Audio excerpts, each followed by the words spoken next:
नमस्कार। मेरे इस प्लेटफॉर्म में मैं अभिसार शर्मा आपका स्वागत करता हूं इस अपील के साथ दोस्तों कि सब्सक्राइब दबाइए और साथ ही उस बेल आइकन को, ताकि जैसे ही मैं कोई शो करूं सीधे आपके मोबाइल फोन्स तक पहुंच जाए। और आज जो मुद्दा मैं आपके सामने लेकर आया हूं दोस्तों, उत्तर प्रदेश चुनावों की सरगर्मियां तेज हैं और भारतीय जनता पार्टी जनता को ठेंगा दिखा रही है। यह वीडियो देखिए दोस्तों। यहां पर देश के गृह मंत्री अमित शाह के पीछे अजय मिश्रा दिखाई दे रहे हैं, गृह राज्य मंत्री, जिनके बेटे इस वक्त जेल में हैं किसानों की हत्या के आरोप में। मानो भारतीय जनता पार्टी जनता को ठेंगा दिखा रही है कि तुमसे जो मर्जी करना है, जो मर्जी बन पड़ता है करो, मगर हम जो है वही करेंगे जो हमारा मन करेगा। ताज्जुब की बात यह है कि गृह मंत्री अमित शाह कहते हैं कि अब मैं जहां भी दूरबीन लगाता हूं मुझे कोई बाहुबली नहीं दिखाई देता। पहले आप सुनिए अमित शाह कह रहे थे, फिर मैं उसकी चर्चा करता हूं। हर जिले में दो तीन बाहुबली थे।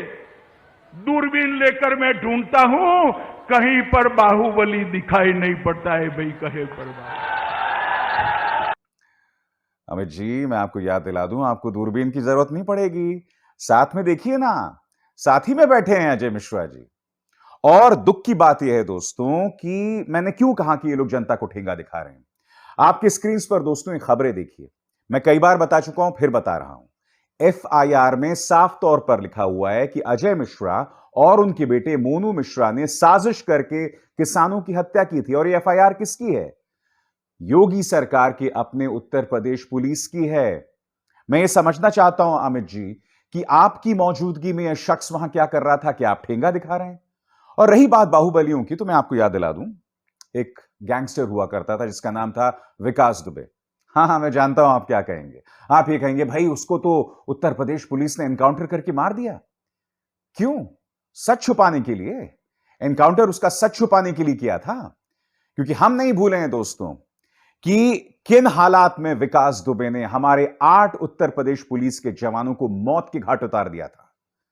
वहां का एक डीएसपी पुलिस को लेटर लिखता है कि हमारे थाने के कुछ लोग जो हैं वो मिले हुए हैं गैंगस्टर विकास दुबे के साथ, और उसकी अपील पर, उसकी गुहार पर कोई एक्शन नहीं होता है। और उसके बाद विकास दुबे अपने लोगों के साथ मिलकर हमारी उत्तर प्रदेश की पुलिस को मौत के घाट उतार देता है। यही नहीं, विकास दुबे के एक रिश्तेदार की शादी में उत्तर प्रदेश के मुख्यमंत्री आदित्यनाथ से बहुत ही करीबी एक ब्यूरोक्रेट उस शादी में देखे जाते हैं। क्या इसलिए विकास दुबे को मौत के घाट उतार दिया था? और फिर आप ये कहते हैं कि साहब दूरबीन से भी नहीं दिखते हैं। और सबसे मजाक वाली बात, आप ये कह रहे हैं कि साहब एक जमाने में लड़कियों का निकलना मुश्किल होता था, अब गहनों से लदी लड़की जो है वो रात को 12 बजे निकल जाती है। सबसे हास्यास्पद बात मुझे ये लगी, सुनिए। बच्चियां घर से बाहर नहीं निकलती थी। मेरठ में यूनिवर्सिटी होने के बावजूद किराए के घर में रहकर दिल्ली में अपनी पढ़ाई करनी पड़ती थी। सलामती नहीं थी।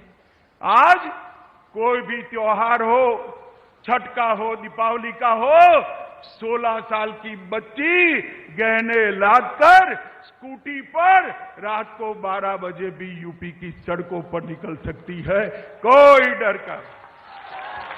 मगर अमित जी, भारतीय जनता पार्टी की बेबी रानी मौर्य तो कुछ और ही बोल रही हैं।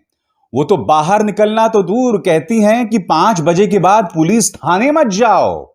यानी कि पुलिस थाने तक में महिला सुरक्षित नहीं है। दोस्तों, पिछले 1 साल से उत्तर प्रदेश की सरकार भी यह दावा कर रही है कि नेशनल क्राइम रिकॉर्ड ब्यूरो के मुताबिक पिछले 1 साल में महिलाओं के खिलाफ उत्तर प्रदेश में अत्याचार क्राइम्स खत्म हुए हैं। मेरे ख्याल से भारतीय जनता पार्टी के जो कट्टर समर्थक भी होंगे ना, वो भी इस दावे पर हंसेंगे, क्योंकि आप जानते हैं दोस्तों क्या हो रहा है। हर जगह पर केस दर्ज करना कितना मुश्किल होता है महिलाओं के खिलाफ जो अपराध होते हैं। क्या आप भूल गए कि हाथरस में क्या हुआ था, जब एक गुड़िया के साथ दुष्कर्म हुआ था और बाद में उसकी हत्या कर दी गई थी? उस मामले में उत्तर प्रदेश पुलिस पहले तो उसको बलात्कार ही नहीं मानने को तैयार थी। Law and order ADG Prashant Kumar आते हैं पत्रकारों के सामने और यह कहते हैं कि साहब बलात्कार ही नहीं हुआ, जबकि सुप्रीम कोर्ट की गाइडलाइंस हैं साफ तौर पर, और उन गाइडलाइंस के हिसाब से उसके साथ दुष्कर्म हुआ था। मगर माननीय लॉ एंड ऑर्डर एडीजी खुलेआम ऐसा कह रहे थे, खुलेआम खुलेआम हाथरस के जो डीएम थे वो धमका रहे थे कि आज तो मीडिया है, कल वो चली जाएगी, आप क्या करोगे। तो ये तो इनका पूरा नजरिया है, ये तो इनका पूरा रवैया है दोस्तों, लॉ एंड ऑर्डर को लेकर और महिलाओं के खिलाफ अपराधों को लेकर, और फिर ये दावा करते हैं कि सब कुछ ठीक ठाक चल रहा है। और देश के गृह मंत्री अमित शाह ये दूरबीन पकड़े हुए थे। इस दूरबीन से उन्हें उत्तर प्रदेश के बाहुबली नहीं दिखाई दिए, मगर मैं उम्मीद करता हूं अमित जी कि इस दूरबीन से आपको वो लाशें जरूर दिखाई दे रही होंगी, क्योंकि मैं नहीं भूला हूं प्रधानमंत्री नरेंद्र मोदी की आंखों में आंसू थे कि कई हिंदुओं को उत्तर प्रदेश के अंदर दफनाना पड़ा था। हालात इतने खराब थे कोरोना की दूसरी लहर में, क्योंकि संवेदना जो एक सरकार के अंदर होती है वो पूरी तरह से खत्म हो गई थी।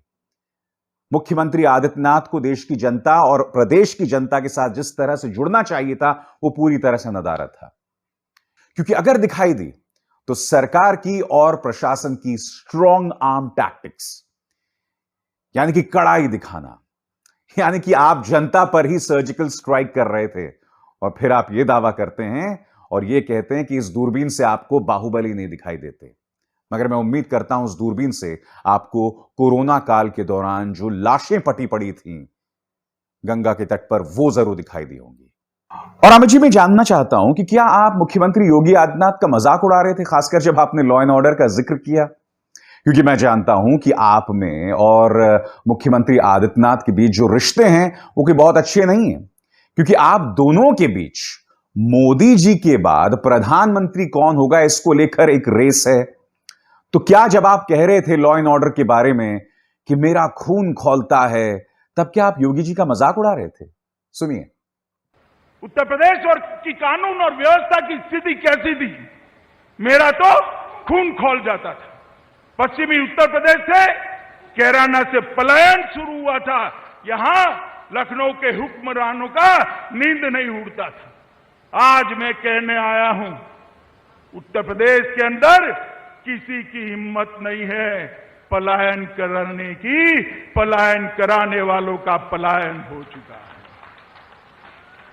आपके सामने दोस्तों ये आंकड़ा एनसीआरबी का है कि जो शेड्यूल कास्ट लोगों के खिलाफ सबसे ज्यादा अपराध होते हैं वो है उत्तर प्रदेश में।